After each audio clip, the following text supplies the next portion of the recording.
Isi.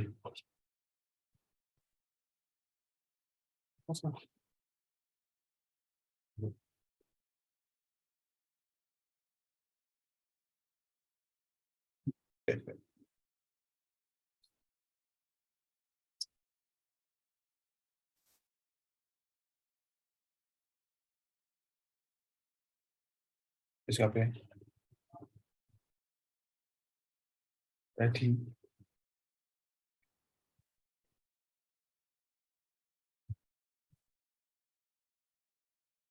Assalamualaikum warahmatullahi wabarakatuh.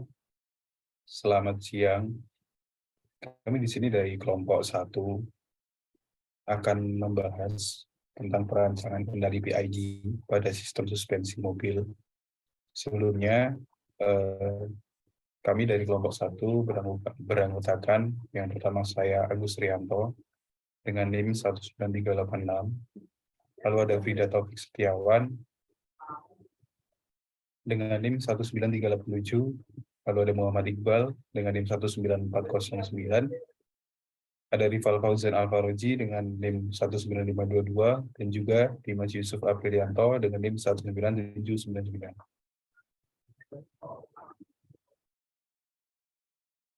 Yang pertama, deskripsi kasus. Jadi dari kelompok kami ini membahas tentang sistem suspensi. Nah, demi kenyamanan dan juga keamanan dalam berkendara itu dibutuhkan sebuah kestabilan dari kendaraan yang dikemudikan.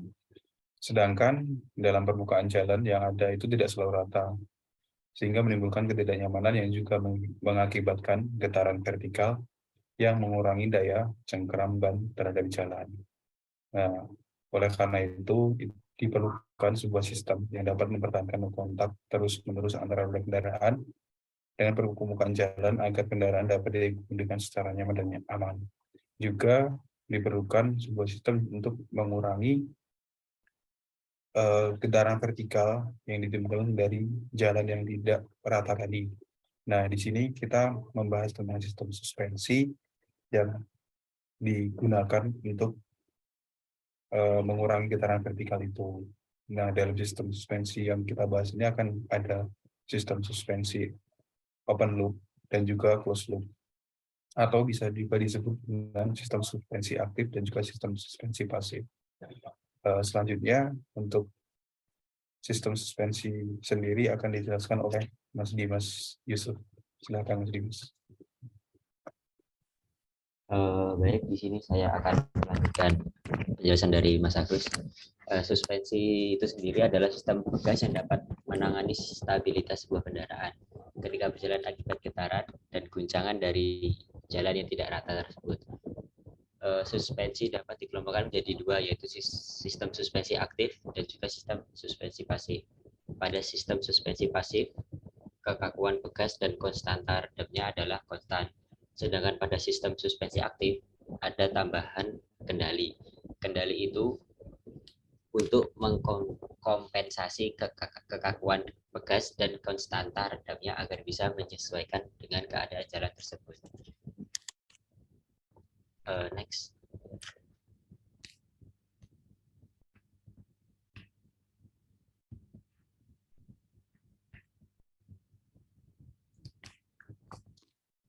Di sini sebelum kita melakukan uji ada asumsi. Di sini ada M1 yaitu sprung mas dengan nilai 860 kg dan M2 unsprung mas dengan nilai 97 kg. K1 konstanta kekakuan pada suspensi dengan nilai 39.514 Newton per meter. K2 konstanta kekakuan pada ban 246.960 Newton per meter. B1 konstanta damping pada suspensi 1000 Newton second per meter. B2 konstanta damping pada ban 8.000 Newton second per meter. Next. Pemodelan yang kita ambil untuk sistem suspensi ini sebagai gambar berikut.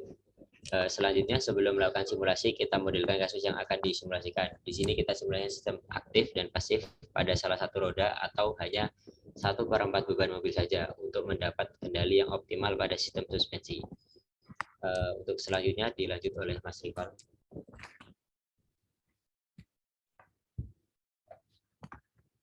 Ya baik. Selanjutnya itu ada dari variabel. Di variabel ini ada yang pertama itu adalah input. Nah, inputnya itu ada notasi U dengan keterangan sinyal kendali atau gaya aktuator. Selanjutnya ada W, yaitu dengan keterangan gangguan pada ban akibat permukaan jalan yang tidak rata. Selanjutnya ada output. Di output ini ada dengan notasi X1 dengan keterangan posisi sprung mas. Selanjutnya ada parameter. Untuk notasinya itu ada M1 dengan keterangan sprung mas, ada M2 yaitu unsprung mas, selanjutnya ada K1 yaitu konstanta kekakuan pada ban, selanjutnya K2 konstanta kekakuan pada suspensi, selanjutnya ada B1 konstanta damping pada ban, dan yang terakhir ada B2 konstanta damping pada suspensi. Boleh next.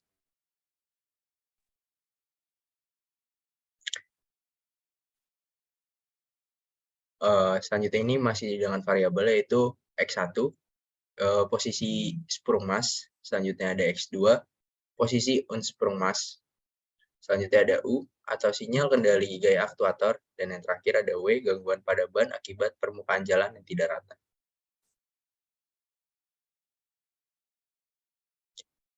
Selanjutnya dari gaya yang bekerja di sprung mas kita dapat mencari persamaan diferensialnya. Itu dari gaya-gaya yang bekerja pada sprung mas tersebut, kita dapat mencari persamaan dan didapatkannya persamaan yaitu M1 X1 sama dengan min B1 dalam kurung X1 min X2 buka kurung min K1 dalam kurung X1 min X2 buka kurung plus U. Itu dapat dilihatkan dengan gambar ini di kanan. Boleh di next. Selanjutnya ada gaya pada unsprung mas, yaitu pada gambar ya sudah tertera. Itu dengan cara yang sama, gaya-gaya yang bekerja pada unsprung mas juga kita cari persamaannya, dan didapat persamaan M2 X2 sama dengan min B1 dalam kurung X1 min X2 plus K1 dalam kurung X1 min X2 tambah B2 dalam kurung W2 X2 min X2 ditambah K2 dalam kurung W min X2 min U. Baik, selanjutnya. Mungkin bisa dilanjutkan oleh rekan saya. Ya, terima kasih. Saya akan menjelaskan untuk parameter value. Nilai parameter yang digunakan dalam simulasi seperti pada tabel berikut ini. Untuk M1 yaitu 860, M2 97, K1 ada 39514, K2 24696, B1-nya 1000 dan B2-nya 8000. Bisa next, Mas. Berikut adalah sistem diagram open loop yang kami gunakan. Untuk pada input bagian atas adalah masukan dari jarak antar mobil dengan ban atau input U. Untuk input bagian bawah adalah masukan dari perubahan kontur jalan atau input W. Bisa next. Berikut adalah simulasi open loop yang menunjukkan kepada kita grafik keluaran terhadap input, yaitu respon suspensi terhadap sebuah kejutan, misalnya sebuah lubang atau gundukan. Dengan nilai perubahan gundukan sebesar 10 cm, mobil mengalami getaran vertikal. Grafik tersebut menunjukkan waktu yang dibutuhkan suspensi sampai bisa stabil kembali setelah terkena goncangan, yaitu adalah 15 detik. Gampangnya, simulasi open loop adalah simulasi respon asli dari suspensi tanpa adanya sistem kendali yang menunjukkan grafik osilasi grafik yang tinggi dengan waktu yang dibutuhkan kembali untuk sampai stabil yang lebih lama. Next. dijelaskan oleh Mas Iqbal.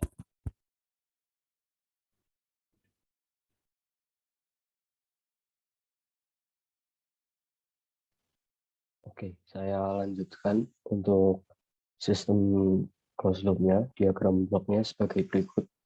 Dengan menambahkan PID, PID ini didapatkan dengan nilai U yang kemudian dikurangkan dengan nilai hasil dari pengurangan output X1 dan dikurangi X2. Kemudian nilai hasil pengurangan tersebut dimasukkan ke dalam PID dan digunakan untuk mengontrol sistem suspensi sehingga didapatkan hasil yang lebih baik. Mungkin next. Kemudian untuk menentukan nilai PID atau kontrol yang digunakan, kita melakukan beberapa kali uji coba. Dengan yang pertama, memasukkan nilai KP adalah 1000, KI 0, dan KD 0. Sehingga didapatkan hasil seperti pada gambar yang paling kiri. Dari grafik tersebut, diketahui settle time yang dibutuhkan adalah sekitar 8 detik. Dengan posisi akhirnya, settle-nya tidak pada posisi 0 atau tidak pada posisi semula. Kemudian percobaan kedua dilakukan dengan mengubah nilai pada PID dengan nilai KP 1000 dan menambahkan nilai KI dari 0 yang dari uji coba pertama yang nilainya 0, kemudian menjadi 10, dan kemudian nilai KD-nya 0.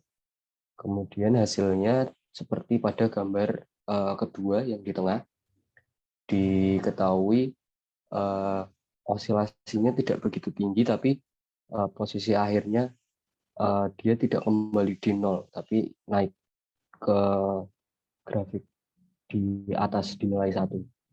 Kemudian yang terakhir, percobaan ketiga, nilai KP 0, nilai KI 0, dan nilai KD 100 didapatkan hasil seperti pada gambar ketiga yang paling kanan, yaitu osilasinya masih tinggi dan settle time-nya juga masih cukup lama.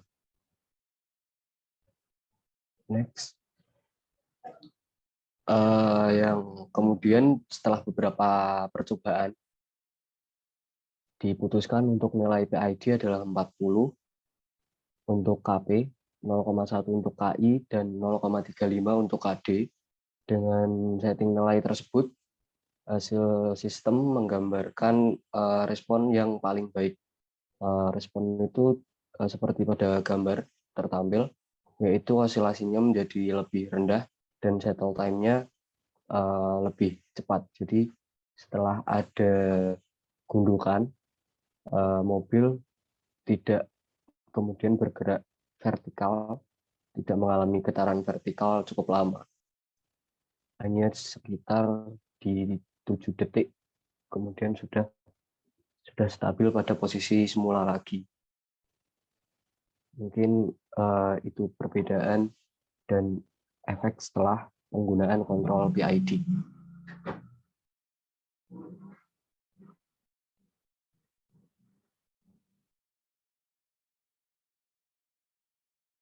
Oke, jadi selanjutnya yang didapat dari percobaan tersebut, fungsi dari dibuatnya sistem controller yaitu untuk mengatur redaman suspensi yang awalnya membutuhkan waktu lumayan lama dan tingkat getaran vertikal yang tinggi untuk meredam gundukan sampai stabil menjadi lebih baik. Dengan adanya kontrol PID pada sistem suspensi, itu lebih cepat dalam meredam getaran vertikal yang terjadi pada grafik respon sesuai gambar yang sebelumnya. Diketahui bahwa mobil dapat kembali hanya dalam waktu sekitar 6 detik. Jika diberikan PID pada rangkaian sistem suspensi ini, maka yang terjadi akan lebih terkontrol dalam peredaman yang diberikan. Karena aktuator yang ada pada sistem PID ini akan membantu sistem suspensi dalam meredam getaran atau mengatur suspensi untuk bisa lebih stabil dalam meredam getaran yang terjadi pada kontur jalan yang tidak rata.